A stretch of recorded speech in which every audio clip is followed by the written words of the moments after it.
Importante siempre tener la opinión del Colegio de Abogados sobre un tema que es vital para nosotros, que es nuestro derrotero.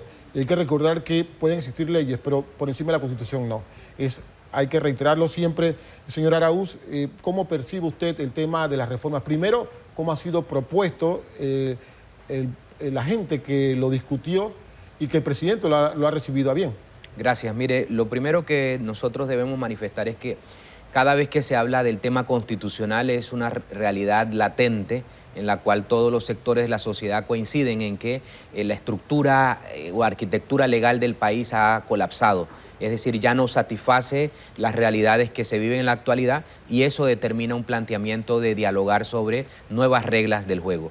Esas nuevas reglas evidentemente se puede realizar por distintos mecanismos. Lo que hoy día se ha presentado en la Asamblea de Diputados como paquete de reformas, ahora existe una responsabilidad por parte de la Asamblea de Diputados de estudiar, dar a conocer, entender el contenido, pero a mi modo de ver existe algo superior que es el entendimiento generalizado de las mismas y el alcance de esta reforma.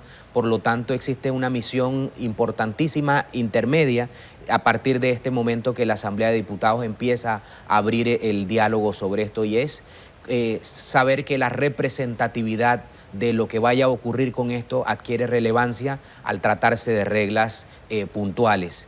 Cuando se revisan reglas puntuales, lo que abre un compás es de fijarse en que aparecerán otras. Es decir, que se ha quedado fuera de la visión de quienes hayan presentado el paquete de reforma y eso en algún momento va a tener otra dinámica sobre el futuro de lo que inicialmente se presenta y qué es lo que finalmente se va a consensuar.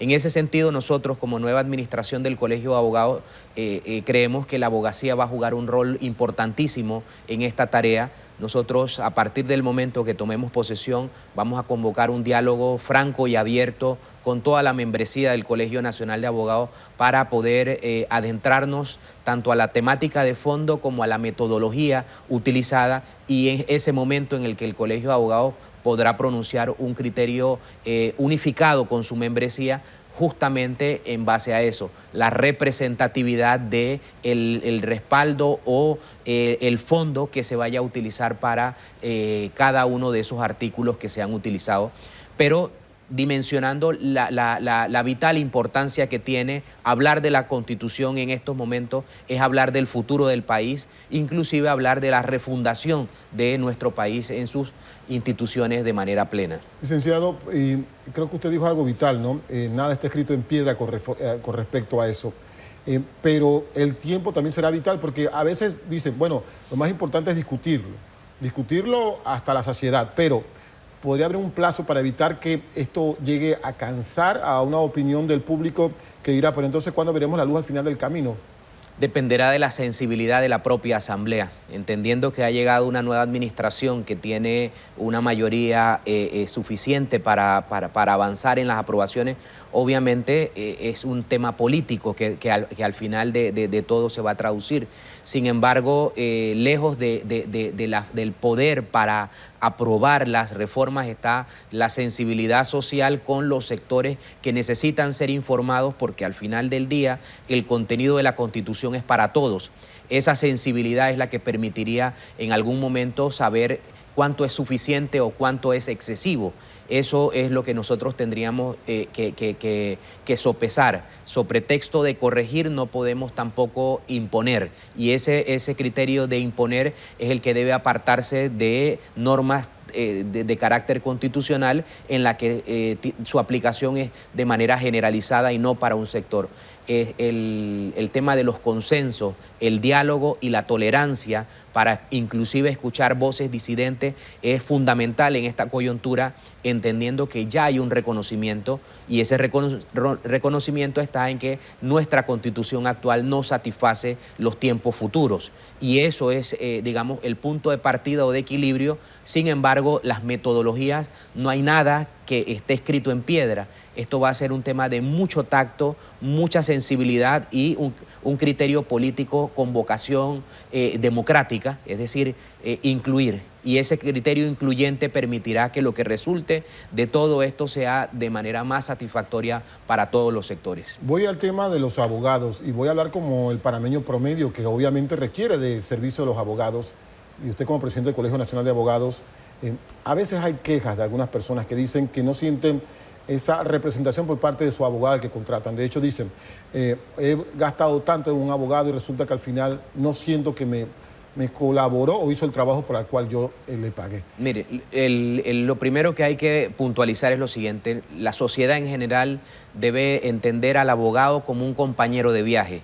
Es decir, quien está en una circunstancia que requiere el auxilio de un abogado, el papel del abogado no es otro que acompañante en medio de circunstancias que de forma conocedora, es decir, con conocimiento del camino que se debe transitar, el abogado se convierte en un auxiliar.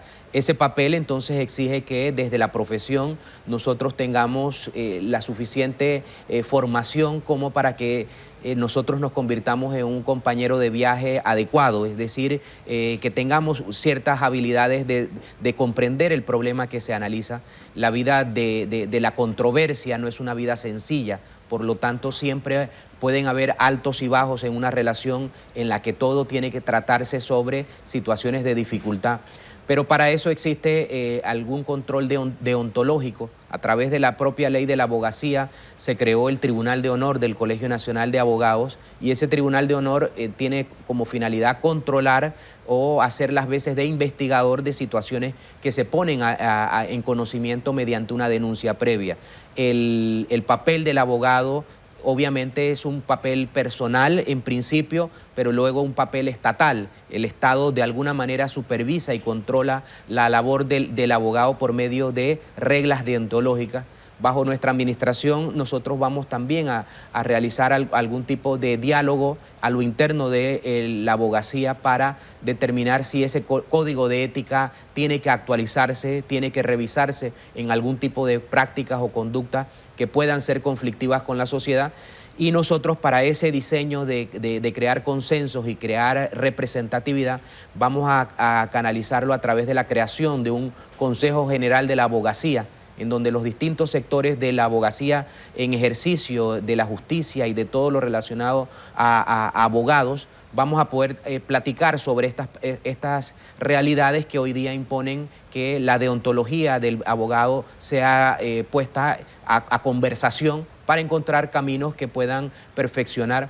Hay que comprender que el Colegio de Abogados no sanciona, el Colegio de Abogados actúa como ente investigador y es la Sala Cuarta de Negocios Generales de la Corte la que hace la sanción sobre los abogados, y que diariamente se puede revisar que algunos colegas son sancionados por distintas prácticas que son puestas en conocimiento previa denuncia, que es lo que debo remarcar.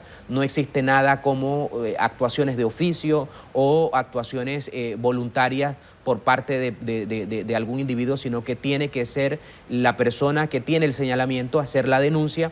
Eso pasa una tramitología y es la Sala Cuarta la que concluye si hay sanción o no sobre algún abogado. Usted me disculpará si la próxima semana también lo invitamos para hablar de temas, por ejemplo, la Corte Suprema de Justicia, cómo se perfila esto, lo que ha dicho el presidente de la República, incluso mantener esa independencia de los órganos del Estado.